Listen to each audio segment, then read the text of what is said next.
Dans le silence oppressant de la salle d'audience du palais de justice de Paris, un cri déchira l'air comme un coup de tonnerre, « Je l'ai tué ».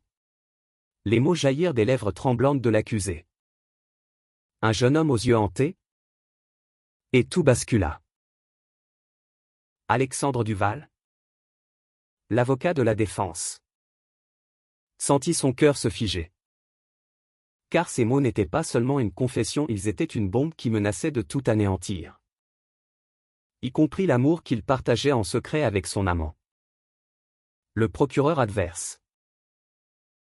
En cet instant, sous les regards incrédules des jurés, il comprit que la vérité qu'il avait juré de protéger n'était qu'un mensonge fragile, tissé de passion et de peur. Et que choisir la justice signifierait trahir l'homme qui était sa raison de respirer. Alexandre recula d'un pas, son porte-document glissant presque de ses doigts moites. La lumière tamisée des lustres en cristal jetait des ombres longues sur les lambris de bois sombre, transformant la pièce en un théâtre antique où les destins se nouaient inexorablement. À l'autre bout de la barre, Luca Rossi, son amant italien aux épaules larges et au regard d'ébène qui avait su percer ses armures les plus tenaces, se raidit imperceptiblement. Leurs yeux se croisèrent une fraction de seconde, un éclair de douleur partagée. Un appel muet au secours avant que Luca ne reprenne son masque de procureur impitoyable. Sa voix résonnant comme un glas, l'accusé vient de plaider coupable. La cour doit en tirer les conséquences. Mais derrière ces mots froids, Alexandre devinait le tumulte, Luca savait. Il savait tout depuis le début. Depuis cette nuit pluvieuse où ils avaient partagé leurs secrets dans un café enfumé du Marais. Le procès concernait un meurtre sordide, Étienne Moreau. Un activiste gay assassiné dans son appartement du quartier latin. Une balle dans la tempe. La porte forcée. L'accusé, Julien Lefebvre. Un étudiant en art de 25 ans aux cheveux en bataille et aux tatouages d'arc-en-ciel sur l'avant-bras, avait été arrêté sur des preuves circonstancielles des empreintes. Un alibi bancal. Alexandre l'avait pris en charge par conviction. Par cette flamme humaniste qui l'avait poussé à devenir avocat après avoir vu son propre frère, homosexuel assumé, brisé par l'intolérance familiale dans leur petite ville normande. Julien lui rappelait ce frère, vulnérable, rebelle. Un cri contre un monde qui refusait encore d'aimer librement. Tu es innocent ? Je le sens, avait murmuré Alexandre lors de leur première rencontre en cellule, serrant la main du jeune homme avec une tendresse paternelle qu'il n'osait plus offrir à Luca. Pourtant, la vérité était plus sombre. Des nuits entières, Alexandre avait fouillé les dossiers, interrogé des témoins dans les bars underground de Pigalle où la communauté LGBT se tairait encore, craignant les regards. Et puis, un soir, Julien avait craqué. C'était lui. L'avocat ? Non. Pas vous ? Un autre. Il m'a promis de m'aider pour mon coming out. Pour sortir de ce cauchemar avec mon père homophobe. Mais il m'a piégé. M'a fait signer des faux papiers pour un prêt. Et quand j'ai refusé de payer, les mots s'étaient étouffés en sanglots. L'assassin n'était pas Julien, mais un collègue d'Alexandre. Un avocat corrompu nommé Thierry Beaumont, qui avait utilisé son influence pour couvrir ses arnaques à des jeunes vulnérables de la communauté. Pire, Beaumont avait des liens avec des figures politiques conservatrices, prêtes à tout pour étouffer un scandale qui pourrait ruiner leur image, famille traditionnelle. Luca, de son côté, avait hérité du dossier en tant que procureur adjoint au parquet de Paris. Italien d'origine. Fils d'un ouvrier milanais immigré à Lyon dans les années 80. Luca avait gravi les échelons par sa rage de justice. Forgé dans les rues où il avait appris à cacher son homosexualité pour survivre aux moqueries. Sa rencontre avec Alexandre. 3 ans plus tôt, lors d'un séminaire sur les droits LGBTQ+ à la Sorbonne. Avait été un coup de foudre discret, un verre de vin rouge partagé. Une main effleurée sous la table. Et bientôt des nuits volées dans un appartement haussmannien surplombant la Seine. Tu es ma loi. Alexandre, avait-il chuchoté un soir. Leur corps enlacés sous les draps froissés. Et toi mon cœur, avait répondu l'autre. Ignorant que le destin les opposerait bientôt en tribunal. Le procès s'enlisa dans une toile de mensonges. Alexandre plaida l'innocence de Julien avec ferveur. Citant des témoignages de la communauté, un barman du duplex qui jurait avoir vu Beaumont rôder près de l'appartement d'Étienne, une amie transgenre. Marie Duval, cousine éloignée d'Alexandre qui avait entendu des menaces voilées lors d'une manif pour les droits. Mais Lucas, lié par son serment, contrecarra chaque argument. Son cœur se brisant à chaque regard jeté à Alexandre. Comment peux-tu défendre un menteur, lui lança-t-il un soir. Après l'audience, dans un couloir désert du palais. Alexandre, les poings serrés, murmura, parce que la vérité n'est pas toujours ce que la loi dicte. Et toi? Comment peux-tu ignorer que Beaumont est le vrai monstre? Lucas recula. Le visage pâle. Si je le prouve, c'est ma carrière. Et la nôtre. Les semaines suivantes furent un tourbillon de tension. Paris. Avec ses boulevards illuminés et ses ruelles sombres, devint le décor de leur drame intime. Ils se retrouvaient en secret, un baiser volé sous le pont des Arts. Où les cadenas d'amoureux scintillaient comme des promesses brisées, une dispute âpre dans un bistrot de Belleville. Où Lucas avoua ses doutes sur sa propre orientation. Hanté par les souvenirs de son père qu'il avait renié à 16 ans. Je t'aime. Mais cette affaire nous tue, confia Alexandre. Traçant du doigt la cicatrice sur l'épaule de Lucas. Souvenir d'une bagarre homophobe à Turin. Leur amour, si pur dans l'intimité, se muait en poison au tribunal. Julien, enfermé à Fresnes, envoyait des lettres désespérées, sauvez-moi. Maître. Pour Étienne. Pour nous tous qui luttons pour exister. Un soir de tempête, alors que la pluie fouettait les vitraux de Notre-Dame. Alexandre découvrit la preuve décisive, un enregistrement audio. Caché dans les fichiers d'Étienne. Où Beaumont se vantait de ses « petits arrangements » avec des victimes LGBTQ+. Le cœur battant. Il courut chez Lucas, escaladant les marches de l'immeuble du 15e arrondissement, trempé jusqu'aux os. Écoute ça, halta-t-il en tendant la clé USB. Lucas, en chemise ouverte, les cheveux en désordre, appuya sur play. La voix de Beaumont emplit la pièce, CPD. Il signe n'importe quoi pour un peu d'amour. Moreau a voulu me faire chanter, il a payé. Le silence qui suivit fut assourdissant. Lucas ferma les yeux. Des larmes coulant sur ses joues. C'est fini. Je dois le dénoncer. Mais Alexandre l'arrêta, pas encore. Si tu le fais, ils te briseront. Et nous avec. Laisse-moi trouver un moyen. Le dilemme les rongeait. La communauté, alertée par des rumeurs, manifesta devant le palais, des drapeaux arc-en-ciel flottant sous la pluie.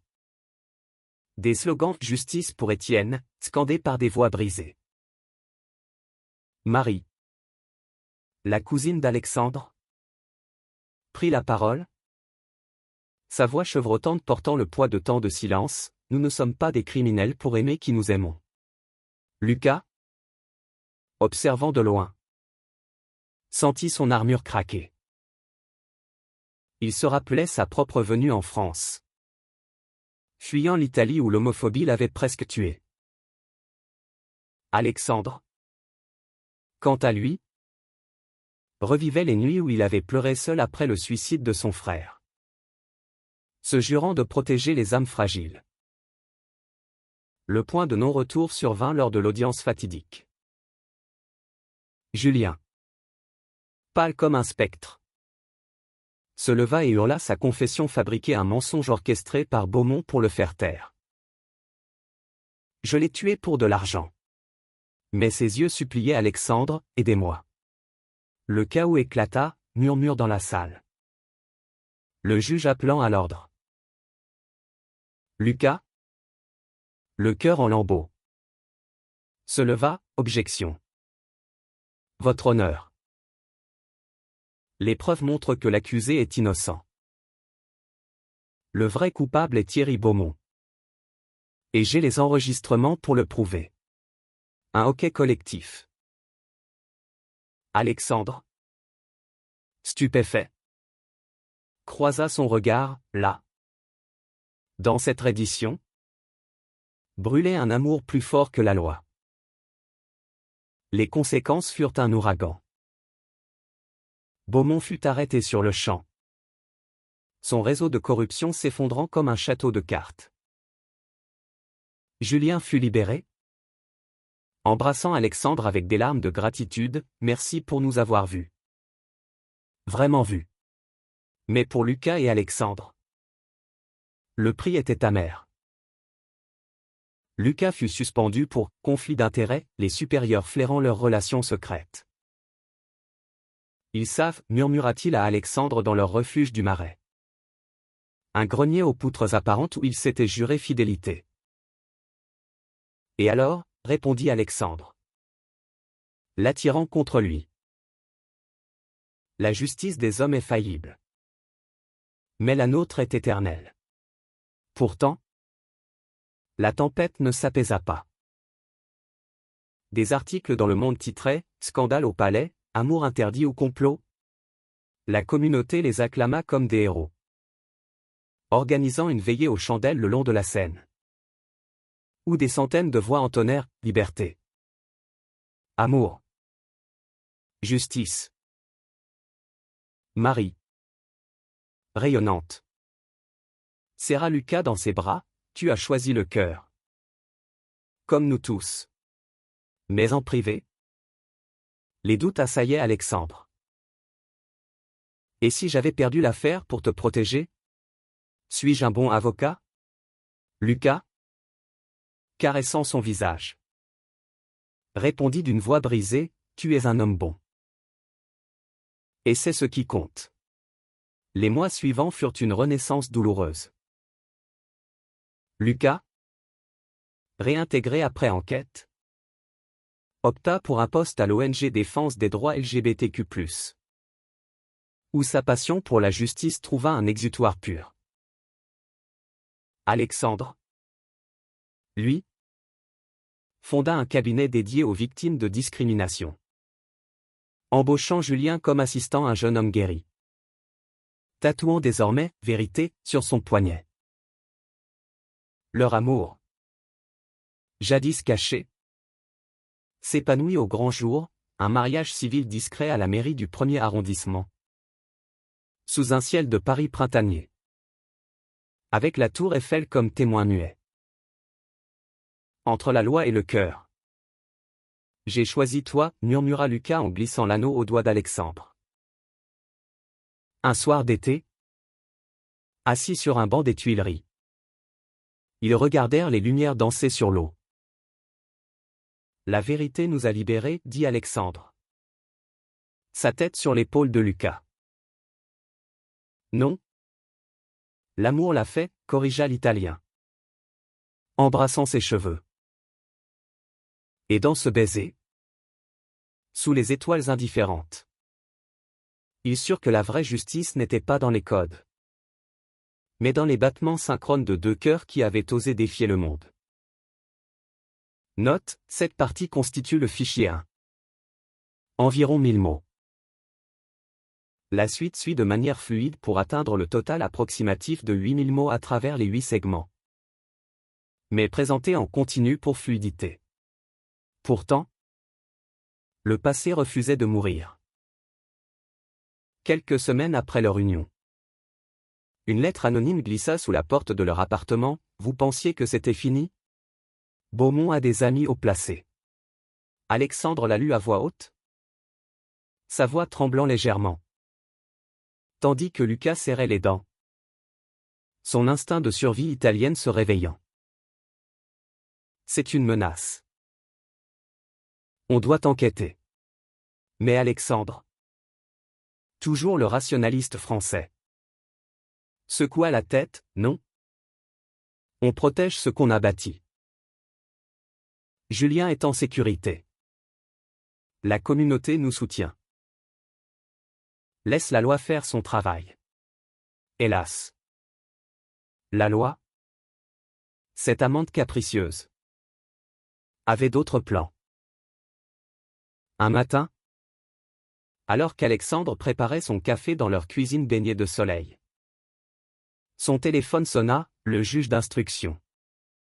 Une femme austère nommée Claire Laurent l'invitait à une entrevue informelle. Monsieur Duval, votre rôle dans l'affaire Beaumont soulève des questions. Êtes-vous prêt à témoigner contre votre associé? Le mot associé sonna comme une insulte voilée.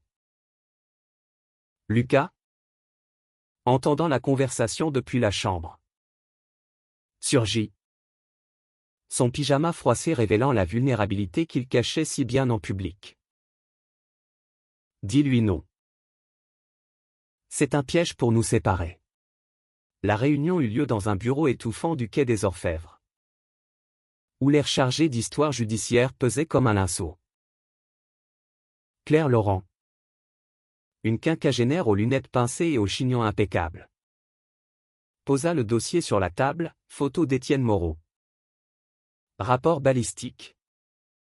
Et au milieu, l'enregistrement que Lucas avait fourni. Votre procureur bien-aimé a outrepassé ses fonctions. Et vous, Maître Duval, avez-vous influencé l'accusé pour couvrir vos inclinations personnelles? Le mot « inclination » fit bouillir le sang d'Alexandre. Madame, mes inclinations, comme vous dites, n'ont rien à voir avec la justice. Beaumont est coupable, c'est un fait. Pas un favoritisme. Dehors, Paris bruissait d'une manif Pride imminente. Les chars colorés se préparant le long des Champs-Élysées. Lucas rejoignit Alexandre à la sortie du bâtiment. Son visage un masque de colère contenue. Ils veulent nous discréditer parce qu'on est gay. C'est de l'homophobie institutionnelle. Ils marchèrent en silence jusqu'au métro, main dans la main malgré les regards curieux. Dans le wagon bondé, pressés l'un contre l'autre, Lucas murmura, « Souviens-toi de Rome. Quand on s'est enfui pour un week-end. Loin de tout. On peut recommencer. » Mais Alexandre, pragmatique, répondit, « Pas en fuyant. En luttant. » La nuit, leurs corps se cherchèrent avec urgence, comme pour conjurer le sort. Sous les couvertures, Lucas traça des motifs invisibles sur la peau d'Alexandre, ses lèvres effleurant les cicatrices invisibles de leur histoire. « Je t'aime plus que la victoire en cours, avoua-t-il. Sa voix rauque d'émotion. Alexandre, les yeux clos, se rappela leur première nuit. Lucas, hésitant, révélant ses peurs d'être trop italien, trop passionné pour le monde guindé des avocats parisiens. Et moi, Je t'aime pour ça, répondit-il, scellant leur pacte d'une étreinte qui effaça momentanément les ombres. Le lendemain, Julien les appela. Paniqué, maître. Quelqu'un m'a suivi hier soir au bar. Ils savent pour nous, pour la communauté. Alexandre et Lucas se précipitèrent à son studio exigu de la butte aux cailles, où des affiches de Manif Pride tapissaient les murs. Julien, les yeux rougis, montra une photo sur son téléphone, un homme en trench coat, identique à un sbire de Beaumont. Il veut me faire taire. Dites-moi que c'est fini. Lucas, protecteur, posa une main sur son épaule, pas tant qu'on respire. On va porter plainte ensemble. Leur contre-attaque fut un coup d'éclat. Avec l'aide de Marie, qui mobilisa l'ONG inter-LGBT. Ils organisèrent une conférence de presse dans un café mythique du quartier latin. Devant une forêt de micros, Alexandre prit la parole. Sa voix ferme malgré le nœud dans sa gorge, cette affaire n'est pas seulement sur un meurtre. C'est sur la liberté d'aimer sans craindre la loi qui devrait nous protéger. Lucas, à ses côtés, ajouta d'une voix vibrante, en Italie. J'ai vu des amis brisés par le silence. En France, nous refusons cela. Beaumont et ses complices paieront. La presse s'emballa, Libération titra « Les amants de la justice ». Un portrait émouvant de leur couple comme symbole de résistance. Mais la riposte vint vite. Une fuite orchestrée accusa Lucas de falsification de preuves, ravivant les vieux démons homophobes. Des mails haineux inondèrent leur boîte, pédés au tribunal. Dehors. Alexandre, lisant l'un d'eux à voix haute, sentit la nausée monter. Lucas, le serrant fort, murmura, c'est leur peur. Pas la nôtre. Dans l'intimité, leur amour devint un refuge. Une escapade à Versailles. Sous les allées de buis taillés, où ils pique-niquèrent comme des adolescents, riant des souvenirs. Imagine si on avait cédé à la loi, dit Lucas, mordant dans une fraise. On serait des ombres. Alexandre, allongé dans l'herbe, répondit, au lieu d'être la lumière. Pourtant, la menace se concrétisa. Une nuit, alors que la lune veillait sur les toits de zinc parisiens, des coups violents ébranlèrent leurs portes.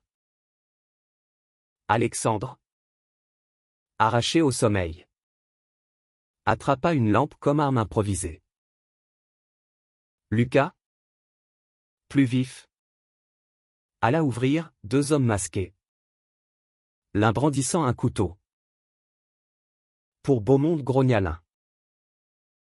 Le combat fut bref et féroce, Lucas, fort de son passé de rue, désarma l'agresseur, tandis qu'Alexandre appelait la police. Les intrus fuirent, mais pas sans laisser une trace, une coupure au bras de Lucas, saignant comme un stigmate. À l'hôpital Saint-Louis, sous les néons froids, Alexandre veilla son amant, tenant sa main bandée. C'est ma faute, murmura-t-il, les larmes coulant enfin. Lucas, pâle mais souriant, secoua la tête, non. C'est notre vérité qui les effraie. Et on ne recule pas.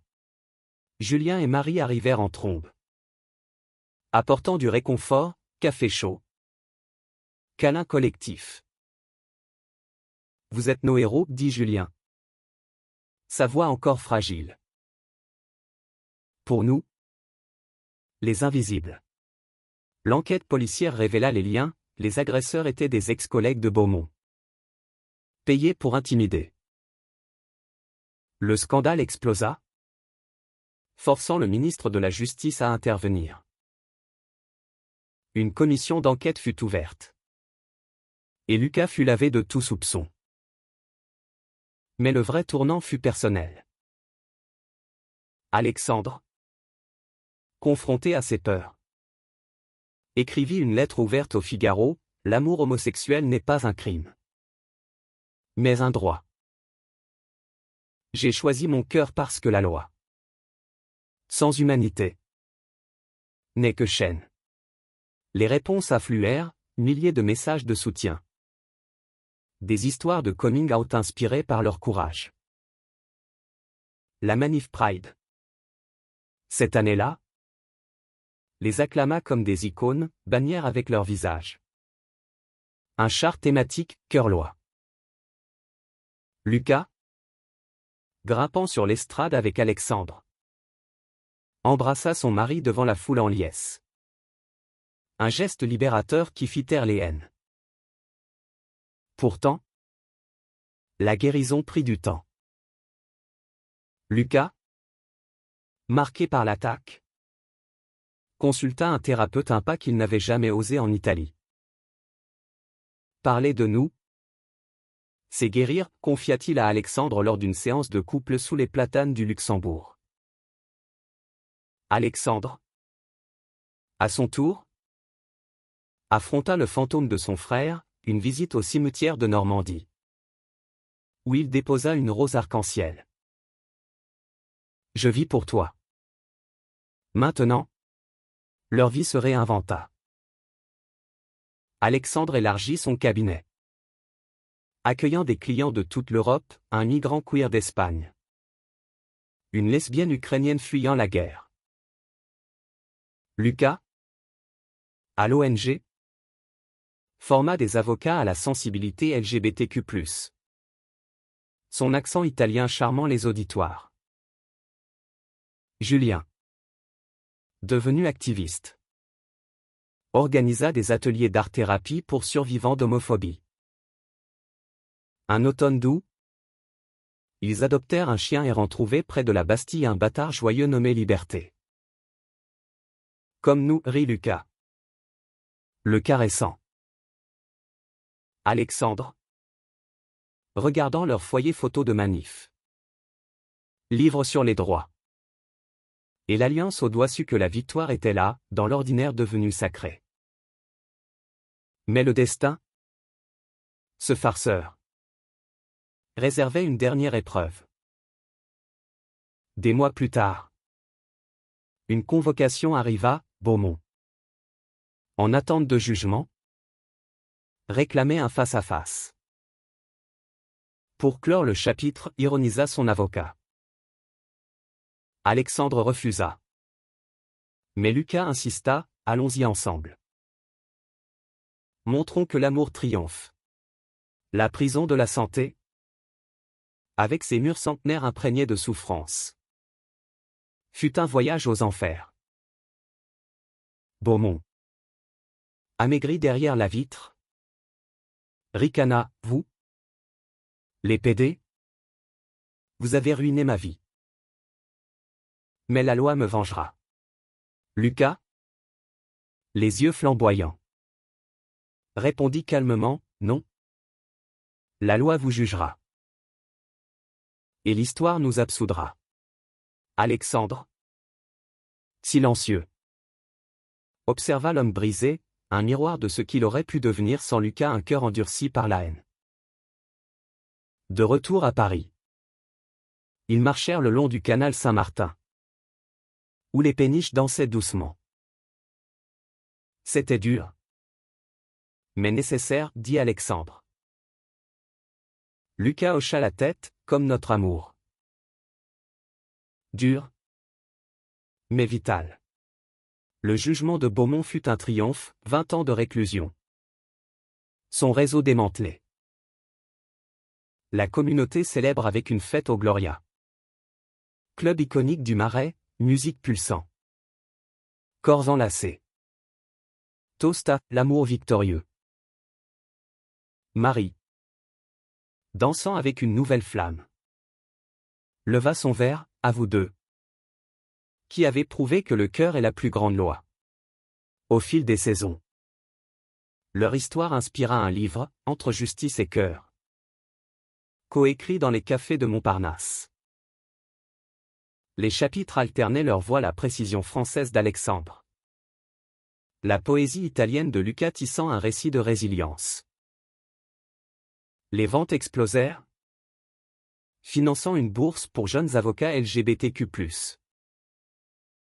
Julien, désormais confiant, exposa ses toiles à la Biennale de Paris, des portraits abstraits de couples interdits, dont un d'Alexandre et Lucas, baignés de lumière dorée. C'est vous qui m'avez appris à peindre la vérité, dit-il lors du vernissage. Ému. Un Noël enneigé. Ils rendirent visite à la famille de Lucas à Lyon, sa mère. Veuve émue, les embrassa sans un mot, les yeux brillants. Mon fils a trouvé son chemin, murmura-t-elle. Alexandre, ému, offrit un collier arc-en-ciel, pour les couleurs qu'il a ramenées dans votre vie.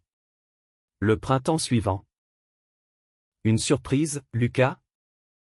À genoux dans leur jardin secret, un balcon fleuri surplombant les invalides demanda, renouvelons nos vœux. Pas devant la loi, mais devant le monde. Alexandre, riant à travers les larmes, accepta.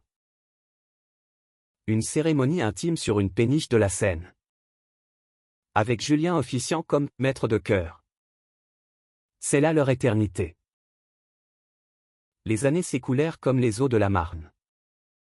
Paisibles mais profondes. À 40 ans, Alexandre devint doyen de la faculté de droit. Enseignant justice humaniste à des étudiants aux yeux éveillés. Lucas, globe-trotter de l'ONG. Rentrait toujours avec des histoires, un mariage gay légalisé en Pologne. Inspiré par leur combat. Leur amour. Mûri. Se nuançait de tendresse quotidienne, petit déjeuner paresseux. Promenade avec liberté le long des quais. Nuit où ils relisaient leurs lettres d'amour jaunies. Tu es ma plus belle affaire, plaisantait Alexandre. Et toi mon verdict absolu, répliquait Lucas. Un jour. Une lettre de Julien, marié à un artiste berlinois. Il fondait une galerie, Vérité Arc-en-Ciel. Sans vous, je n'aurais pas osé. Ému, ils volèrent à l'ouverture, dansant sous les lumières de Kreuzberg. Marie, mère de jumeaux adoptés, devint leur tante adorée, organisant des dîners bruyants où l'on riait des vieux scandales. Vous avez changé la loi. Un cœur à la fois, disait-elle. À l'aube de la cinquantaine, un diagnostic secoua Lucas, une ombre au poumon. Vestige d'une vieille pneumonie d'enfance.